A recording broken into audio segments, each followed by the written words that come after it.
Dans le village pittoresque de Kasanga, entouré de collines verdoyantes et de rivières scintillantes, Dahlia et Lila étaient inséparables. Leur amitié était la plus forte du village, un lien que rien ni personne ne semblait pouvoir briser. Depuis l'enfance, elles partageaient tout, leurs secrets, leurs rêves, leurs peines. Dahlia, avec son sourire radieux et son charisme naturel, était celle que tout le monde admirait. Lila, plus réservée et réfléchie, était la confidente parfaite, celle qui savait toujours quoi dire pour apaiser une situation. Malgré leurs différences, elles formaient un duo parfait. Ensemble, elles avaient traversé les épreuves de la vie, la perte de proches, les défis de la pauvreté, et même les disputes avec d'autres jeunes du village. Elles avaient juré, un soir sous un ciel étoilé, que rien ni personne ne pourrait jamais les séparer. Cette promesse, gravée dans leur cœur, était devenue le fondement de leur relation. Mais, comme dans toutes les grandes histoires, un événement imprévu allait tester ce lien à son point de rupture. Un jour, alors que le marché du village battait son plein, un étranger arriva. Grand, à la peau caramel et aux yeux sombres, Malik marchait avec une allure confiante, attirant immédiatement l'attention. Il portait des vêtements simples mais élégants, et un sac en cuir usé pendait à son épaule. On apprit rapidement qu'il était un voyageur venu de terres lointaines, à la recherche d'un endroit paisible où s'installer. Sa voix, douce et posée, ajoutait à son charme naturel. Dès qu'il ouvrit la bouche pour demander son chemin, les regards se tournèrent vers lui. Dahlia, fidèle à sa nature accueillante, fut la première à lui parler. Elle lui offrit de lui faire visiter le village, et leur conversation, ponctuée de rires et de sourires, attira rapidement l'attention des autres villageois. Lila, observant de loin, sentit une pointe d'inquiétude grandir en elle. Elle avait toujours été dans l'ombre de Dahlia, mais cette fois-ci, cela semblait différent. Lila n'arrivait pas à comprendre pourquoi cette rencontre lui causait tant de malaise. Au fil des jours, Malik devint un visage familier à Kasanga. Il passait beaucoup de temps avec Dahlia, partageant des histoires de ses voyages et de ses ambitions. Dahlia, fascinée, lui racontait ses propres rêves, ouvrir une école pour les jeunes filles du village, enseigner l'artisanat et l'écriture, et transformer leur petite communauté en un lieu prospère. Lila, bien qu'incluse dans certaines de leurs conversations, commença à ressentir un sentiment de marginalisation. Elle se sentait de plus en plus comme une spectatrice dans leur relation naissante. Bien que Dahlia essaya de l'inclure, Lila voyait clairement que Malik ne la remarquait pas de la même manière. Un soir, alors qu'elles étaient seules dans leur maison commune, Lila tenta d'aborder le sujet. « Tu sembles vraiment apprécier Malik », dit-elle d'un ton neutre, mais avec une pointe d'ironie. Dahlia, inconsciente des tourments intérieurs de son amie, répondit avec enthousiasme. « Oui, il est incroyable, Lila. Je n'ai jamais rencontré quelqu'un comme lui. C'est comme s'il me comprenait totalement. » Ces mots, bien qu'innocents, plantèrent une graine de jalousie dans l'esprit de Lila.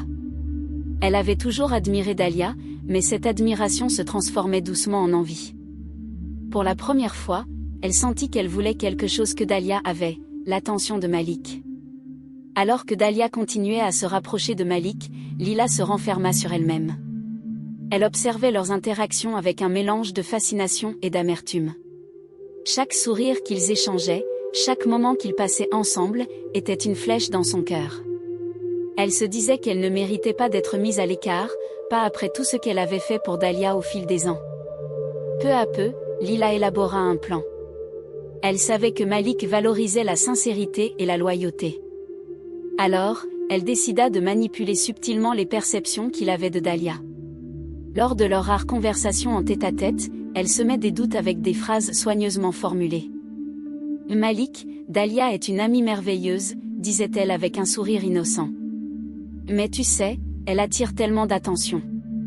Parfois, elle ne se rend même pas compte de l'effet qu'elle a sur les autres. » Ces insinuations, répétées à des moments stratégiques, commencèrent à troubler Malik. Bien qu'il ait de l'affection pour Dahlia, il ne pouvait ignorer les doutes que Lila insinuait dans son esprit. Malik était un homme réfléchi, mais aussi humain, et les paroles de Lila commencèrent à semer le doute dans son cœur. Un jour, alors qu'ils discutaient près de la rivière, Malik posa une question inattendue à Dahlia. « Penses-tu que tu es prête pour une relation sérieuse ? Je veux dire, avec tout ce que tu fais et tous ceux qui t'admirent, je me demande si je peux vraiment te faire confiance. Dahlia, déconcertée, tenta de comprendre pourquoi Malik remettait en question sa sincérité. Elle réalisa rapidement qu'une personne proche avait semé ses doutes. Il n'y avait qu'une seule personne à qui elle confiait tout, Lila. Dahlia, déstabilisée par les paroles de Malik, décida de ne pas affronter Lila immédiatement. Elle espérait qu'il s'agissait d'un simple malentendu et que leur amitié résisterait à ce trouble passager. Mais en elle, une petite voix chuchotait que Lila avait quelque chose à voir avec les doutes de Malik. Quelques jours plus tard, Malik invita Dahlia à une promenade dans les collines surplombant le village. Le paysage était magnifique, le vent doux et les montagnes baignées d'un soleil doré. C'était le cadre parfait pour une conversation sincère. Alors qu'il s'asseyait sur un rocher, Malik lui déclara.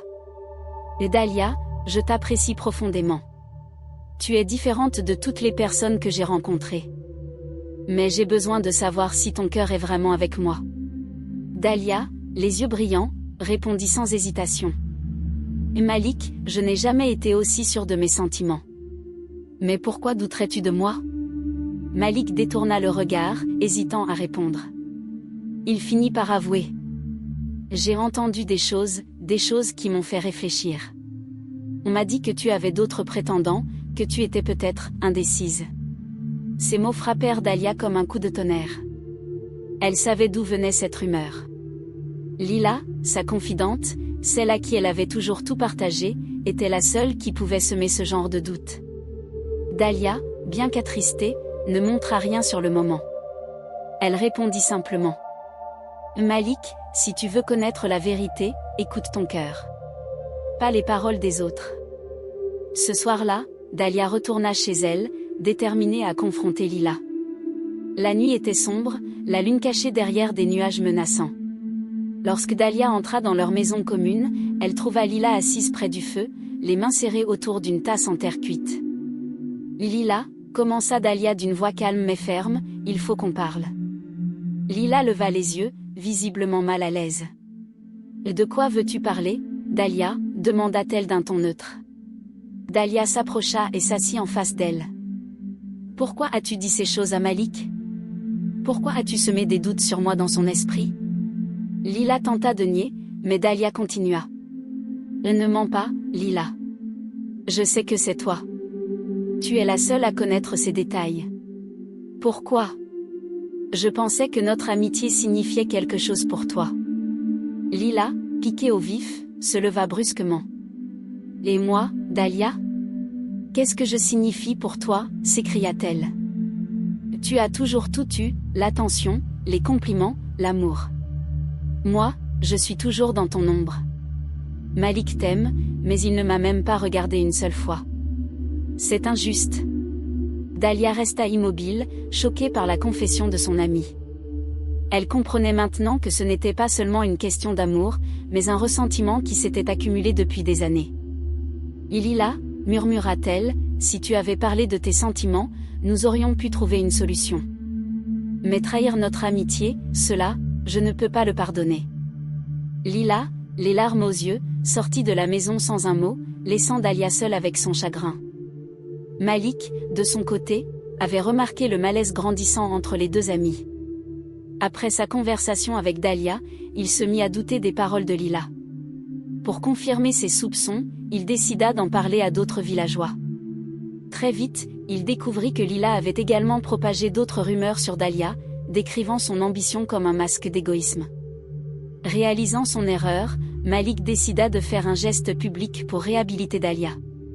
Lors d'une grande réunion du village, organisée pour discuter d'un projet communautaire, il prit la parole.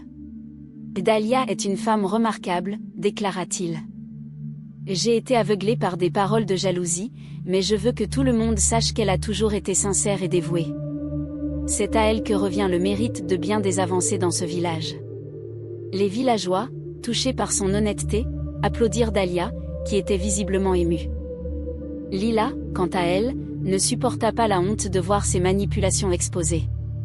Les villageois commencèrent à la regarder avec méfiance, et même ses proches s'éloignèrent.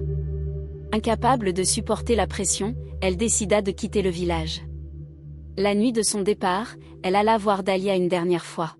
« Je suis désolée, Dahlia, dit-elle d'une voix tremblante. Je ne voulais pas te blesser. Mais je suppose que j'ai laissé la jalousie me dévorer. » Dahlia, bien que blessée, répondit avec une douceur inattendue. « Lila, je ne peux pas oublier ce que tu as fait. Mais je ne te souhaite pas de mal. J'espère que tu trouveras la paix là où tu iras. » Avec Lila partie, Dahlia trouva la force de se concentrer sur ses rêves. Elle ouvrit une école pour les jeunes filles du village, enseignant l'artisanat et la lecture. Son travail transforma la communauté, et elle devint un modèle de résilience et de courage.